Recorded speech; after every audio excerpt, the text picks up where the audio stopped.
Hello, everyone. It is Cathy with Backyard Columbus, and today's episode is Hope for the Monarch Butterfly. So I've done lots of episodes about monarch butterflies and pollinators and all that kind of stuff, and here's one more. But the reason I wanted to share this one today is because it's full of good news, hopeful news, and who couldn't use that, right?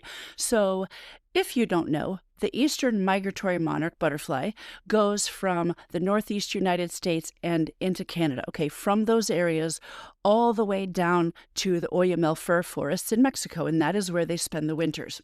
And while they are there, a whole bunch of people track them. And actually, if you haven't seen this, there are little, I don't know how they do it. It's a Bluetooth tracker. They fit to the monarch butterfly's body. That's what they've just started doing this year. So we won't know those numbers until next spring, okay? Late winter, early spring. But from 2023, 2024, that winter, to the 24-25 winter, they occupied the area that they occupied in Mexico doubled. So instead of 2.22 acres, they occupied 4.42 acres, which is amazing because anything that's up is better, right? Now, I'll get to the bad news in just a minute. I have to follow my notes or I'll go off on crazy tangents. So this was according to the World Wildlife Fund, okay? So that's good news. All right, why did this happen? Favorable weather conditions, because if the weather from here to there sucks, we have droughts or any, tornadoes or wildfires, bad conditions for a little butterfly. It's not like they fly all in a herd, not a big flock of butterflies. They fly one little guy at a time. And so I suppose it doesn't matter whether it was all together or individually. Anyway, if the weather conditions are not favorable, it makes it much more difficult. All right. So this past migratory season was much more favorable. And here is where the great news comes from. The conservation efforts that have been going on have been working. So this is really why I'm sharing this also, because people like me, and look, I'm just doing my little teeny weeny small part, but me, all kinds of organizations. I can't even name any off the top of my head except my friends at Franklin County Pollinator Pathway. But there's all kinds of them online, okay? But they're all asking and begging you to plant native plants meaning nectar sources for butterflies, and native milkweed plants, all right? So those efforts are working. So this is where I get pretty excited because there's so much to get gloomy and doomy about. Climate change is a really big issue to try to tackle. Like if you're an individual wanting to do good things in the world or wanting to do good things in your own backyard, in your own community, climate change is a tough one. And we could do a whole episode just about that, but that's not where I'm living. So I am living in the world of pollinators and backyards and chickens, if I can work that in. And so these small things, if all of us do little small things, it can have a big impact. I mean, double the acreage is a lot, all right? So here is the teeny bit of bad news, okay? The numbers of the eastern monarch butterfly are still a third of what they need to be. And I won't be able to remember this off the top of my head, but I thought it was something in the neighborhood of, for a viable population to continue, so for the eastern monarch population to move forward and stay strong, they need to have 15 acres. They need to occupy, let's pretend, about 15 acres in Mexico. The point is, it needs to be triple what it is right now, okay? But anything is better than going backwards, all right? So that's my philosophy. I'm not a scientist. I'm a backyard scientist, but I'm not a big deal. Anybody gives a crap about what my opinion is, scientist. So anything better than what it was is good. So the numbers are still a third of what it needs to be. Climate change is still a threat, which really just means, in our layman's terms, wonky weather, okay? Whether it's human-caused or cyclical or whatever it is, that is still a threat to these monarchs' migration to Mexico. Pesticide use is still a huge threat.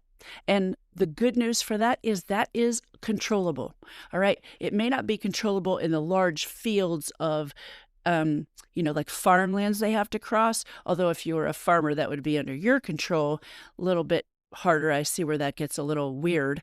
But in our own backyards, 100% controllable. All right. Those are choices, and that is a choice that you can make. Whether you eliminate or drastically cut down your pesticide use, pesticides and herbicides, it's all the same difference. Just, it's all poison, whether you like it or not. It's not good for monarch butterflies. Okay. So a controllable thing, habitat loss from here to there is a huge threat, but this is also very controllable. And what's awesome about this, and I've said this before, we aren't trying to save the last white rhino, okay? We're trying to save monarch butterflies. We're trying to save butterfly populations. And at the end of the day, these are, again, my non-scientific opinion, highly adaptable critters, because whether a butterfly is going to a nectar plant in a field or going to a nectar plant on your patio, they don't really care. They just want the plant. It doesn't matter if it's in a field or a pot. So this is where it doesn't matter if you have a teeny weeny house, if you have an apartment, if you have a condo, a porch, a patio, a backyard, a 16 square foot garden bed, you can, or 3 pots on your porch, you can plant native sources of nectar and a native milkweed plant. And that would be an amazing thing if most people did that for the monarch butterfly. So that is why I wanted to share this with you, because this is good news. This is actually encouraging the power back to the people news. All right. And so back to more good news of how you can help. I got to scratch off all the things I've already said, or I just go in circles and repeat myself a ton, or go off on some side trip, and that's how we end up with a 20-minute episode. Anyway, all right, I'm wrapping this up. I'm pretty proud of myself. It's 7 minutes in. 3 easy ways to help, and these really are easy. Number 1, plant native plants. That's what I say probably just about every other episode. And again, this is the whole point of my friends at Franklin County Pollinator Pathway and various other organizations, is we're trying to encourage people to plant more native plants. Now, again, I am not a purist, and if you love yourself a rose, I don't think those are native to the United States or Ohio. Anyway, let's say you love Asiatic lilies. I'm going to stick with that because that's a safer bet. If you love Asiatic lilies, plant your Asiatic lily garden and put a smile on your face. And then in your other garden, or mixed in with your Asiatic lilies, plant some native nectar sources, native plants, and that would be an amazing thing. Okay, so you can have it all as long as it isn't invasive. All right, so plant native plants is easy way number 1. Number 2, eliminate or reduce your pesticide use. That's like period. That's an easy one. Number 3, educate others. So learn, share, and this Christmas, a really nice gift for a friend, a teacher, an acquaintance, like a friend that you want to get something small, but you don't want to spend $50. Get them a gift box of native milkweed seeds. And then they can just follow the instructions on what to do with those seeds so they're kind of exposed to some cold temperatures this winter. And it'll be a really great thing. So that's a really nice gift. You could put a little fake little butterfly on the outside. You can make it really cute. Anyway, plant native plants, reduce your pesticide use, learn, share, and give the gift of milkweed seeds this Christmas. And that is it. So I will leave it at that. So look at that.